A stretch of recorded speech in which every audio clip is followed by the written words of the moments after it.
বাংলাদেশ জাতীয়তাবাদী ছাত্র দলের ৪৬তম প্রতিষ্ঠা বার্ষিকী উপলক্ষে অনুষ্ঠিত ৮ দলীয় ফুটবল টুর্নামেন্টে শেরেবাংলা ডিগ্রি কলেজ ছাত্রদল টিম চ্যাম্পিয়নের শিরোপা অর্জন করেছে।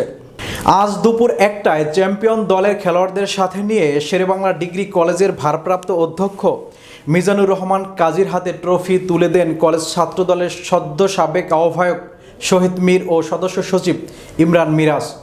এ সময় উপস্থিত ছিলেন শিক্ষক প্রতিনিধি আক্কাজ আলী, সহকারী অধ্যাপক মঈনুদ্দিন শেখ, মোহাম্মদ খায়রুল ইসলাম সহ কলেজের অধ্যাপক মণ্ডলী ও কলেজ ছাত্রদলের বিভিন্ন পর্যায়ের নেতৃবৃন্দ। এদিকে ৮ দলীয় ফুটবল টুর্নামেন্টে শেরেবাংলা ডিগ্রি কলেজ বিজয়ী হওয়ায় বিজয়ী শিক্ষার্থীদের অভিনন্দন জানিয়েছেন কলেজ পরিচালনা পরিষদের সভাপতি ও উপজেলা পরিষদের সাবেক মহিলা ভাইস চেয়ারম্যান, কেন্দ্রীয় বিএনপি নেত্রী রুনা গাজী।